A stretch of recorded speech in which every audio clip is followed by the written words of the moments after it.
É esse que eu li, e é lindo.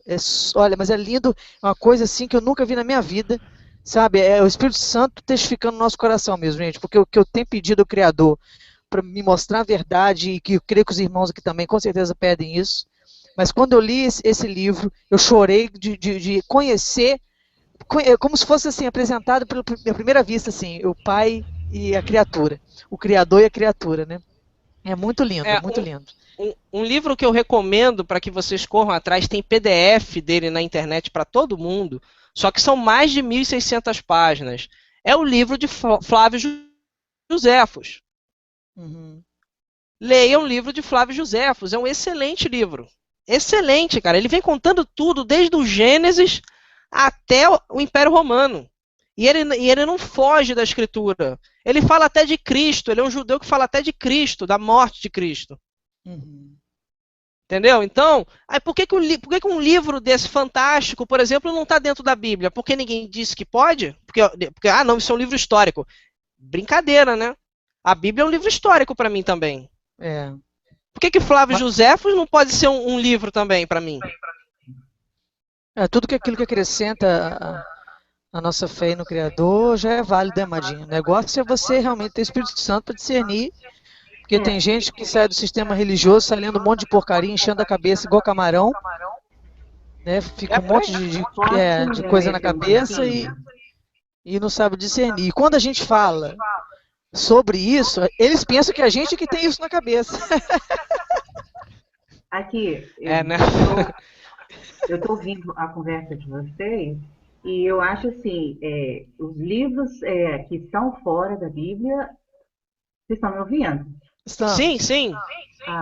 Os livros que estão fora da Bíblia, eles podem servir como conhecimento, mas eu acho que Deus não seria tão fraco de se subjugar, deixar que os homens perversos tirassem a palavra. Se esses livros realmente fossem para ajudar espiritualmente o homem, Deus teria deixado feito de tudo não, porque ele é Deus, um dedo dele mexendo no mundo transforma tudo.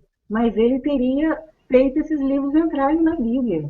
Eu acho que a Não, não, gente. não, não. Os livros estão disponíveis. Sim, mas eu De- digo espiritualmente, entendeu? É porque conhecimento é uma coisa, conhecimento humano. Só que vocês estão conversando, aí, mas a gente tem sempre que lembrar que nós temos que ver a palavra de Deus não só como tem história, tem conhecimento, mas também é a parte espiritual. O Espírito Santo de Deus, ele fala com a gente através desse livro, da Bíblia. Pode ter algum tipo de transformação, dedo sujo do homem, de maçonaria e tal, em alguma coisa, mas não no essencial. E a gente não pode buscar em outros livros querer sentir ser apresentado por Deus a Deus em outros livros, que não a Bíblia. Eu acho isso. Será que eu estou errada? Deixa eu fazer só um comentário. Vamos lembrar que antes da Bíblia ser conhecida como Bíblia, Sim, eram cartas sim, sim. e papiro, Exato. ou pele de carneiro, né, em rolo.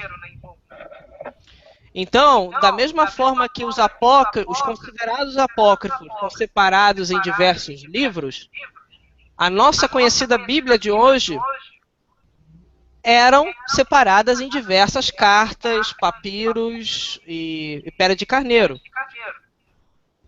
Então, o próprio judeu nunca considerou os livros que não eram os 5 livros de Moisés como escritura sagrada. Por quê? Porque ele pensa, na sua grande maioria, igual os evangélicos, quando falam da Bíblia. O judeu também pensa assim, só que o judeu ele pensa assim só com os 5 livros de Moisés. Então, você acha que eu estou errada em pensar assim? Não, estou só levantando a questão. Da mesma forma que o povo evangélico, num geral, Porque, só rapidinho, Madinha. Vê os 5 livros só. Rapidinho, agora, Amadinha, ou irmãzinha, peraí, só um momento. Sueli. O Sueli, né, seu nome? Isso. Ô, Sueli, eu te pergunto uma coisa. Quem são os católicos para falar que esses livros estão na Bíblia, foram inspirados pelo Espírito Santo, se os outros também não podem ser? Mas, Exemplo, eles mesmos falaram, tem um padre falando que eles escolheram, eles acharam qual ia entrar na Bíblia e qual não ia. Aquilo que era correto, aquilo que não era. E se tiver algum livro do Criador fora das Escrituras? eu acredito na soberania de Deus Não, eu também, do Criador. sobre isso. Mas assim, da mesma maneira que ele permitiu, né, que o meu povo perece por falta de conhecimento, conhecimento de quê? Do que já é perfeito? Ou ele pede para que a gente busque... Por não pegar e não abrir, não querer conhecer. Eu sei que o Exatamente, debate é amado. importante, mas Isso, exatamente. Mas a Bíblia, ela falta. A Bíblia, você sabe, não estou desmerecendo a Bíblia, não, Amadinho. O plano de redenção está ali. Entendeu? Nunca falei que a Bíblia é mentirosa, que a Bíblia é lixo, que a Bíblia não é isso, não é aquilo. Não, jamais. Só estou falando que a gente tem que pesquisar sim. Por quê? Porque o mundo já é do maligno. Se a Bíblia está no mundo, amada, com certeza ele vai tentar mexer nela, e o Criador já sabia disso. Agora, o plano de redenção está ali. Amai ao Pai sobre todas as coisas, o próximo como ti mesmo. Aquele que não vier até o Filho não tem salvação. Essa é a base mínima de uma pessoa ser salva. E aí o resto é transformação pela palavra. Agora, isso não impede que a gente pesquise, né? Não, isso vocês têm razão. Mas a gente crê, assim, eu creio nas Escrituras, né, particularmente, mas eu respeito as pessoas que consideram só a Bíblia e consideram anátema os outros livros. Mas eu acho que ali tem uma informação tão tremenda, entendeu? Que não permitiram que entrasse na Bíblia, mas isso aí foi por obra do inimigo mesmo. Bom, essa é a minha opinião, Amadinho, eu respeito a sua, tá? Tá. Aqui, agora deixa eu só fazer uma coisa. Isaac, sobre tudo isso que você falou, do início ao fim, eu consegui fazer uma analogia, desde Nimrod, que fez a primeira cidade, que Deus era contra, porque os judeus não fizeram, o povo de Deus não tinha cidade, edifícios, essas coisas. Depois veio a igreja primitiva, que não se reunia, não tinha templo. Aí chegando nos dias de hoje, a gente tem a igreja prostituta que cresce, que assim, tem uns pastores, apóstolos que fazem até cidades de apostólica, essas coisas. Fazendo uma analogia, parece o povo de Nimrod, essa igreja de agora. Porque eles só vão crescendo, assim, juntando o povo dentro de É verdade. parede, sendo que não era o que Deus queria, não é?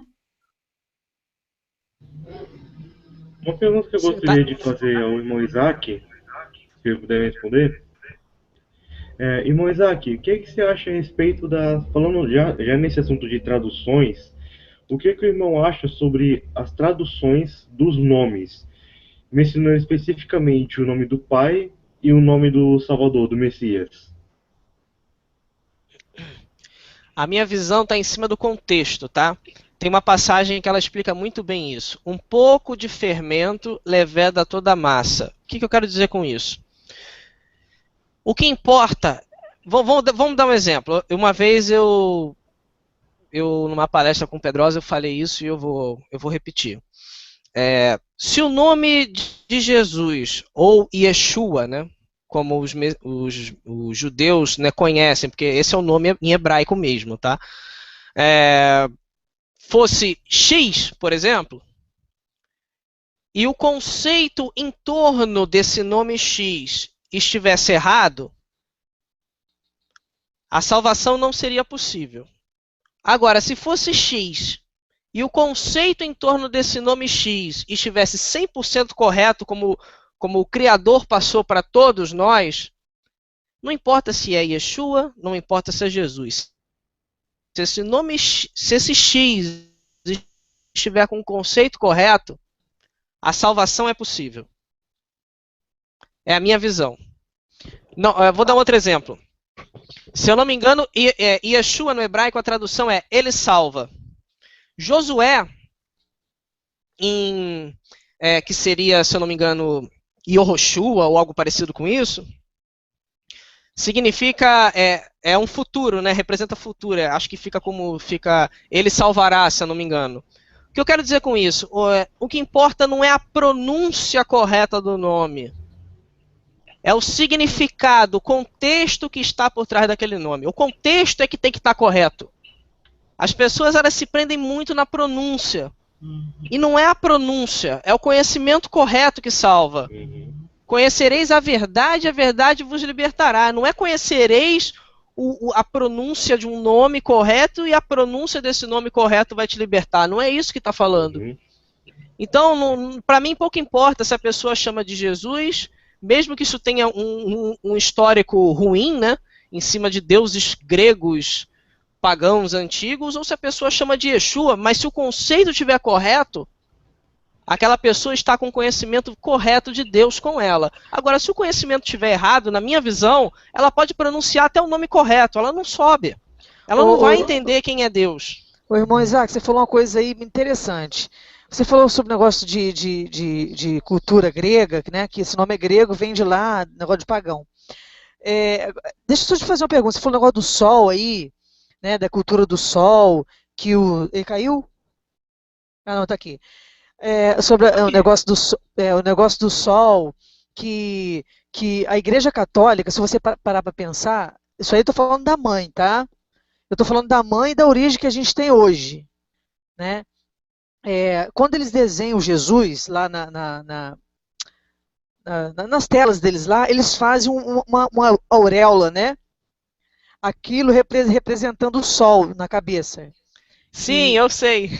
Né, eu estudei um pouquinho sobre isso, mas não muito a fundo. Mas assim, eu quero te dizer o seguinte: qual é a imagem que a Igreja Católica, se ela fala Jesus, e o Jesus, pelo que eu também estudei, é uma cultura mitra, né? E se a gente pegar isso da Igreja Católica, da Igreja Mãe, e usar isso hoje, mesmo que, igual você falou, para mim, hoje, eu já bati muito nessas questões, inclusive gerei polêmica em questão disso, do nome. Eu já, particularmente, eu não chamo o nome Jesus, né? Mas eu respeito as pessoas que chamam. Eu prefiro chamar Messias, apesar também que está na Bíblia isso, Jesus e Messias, eu prefiro chamar Messias. Mas assim, o que eu quero dizer é o seguinte: se a gente for pegar lá na Igreja Católica, que é a mãe da prostituta, e eles já falam esse nome, que é o nome Jesus, pintam Jesus com o sol na cabeça e cultuam o Deus Sol. Aí puxando para cá, para o protestantismo, também falam com esse nome Jesus, que é o mito deles lá, que eu tenho certeza que é o mito deles da católica. Né? Não é o mesmo Jesus que as pessoas creem, que morreu na cruz, aquela coisa toda. Mas assim, o mito deles. Se isso veio de lá, não seria um Jesus pagão?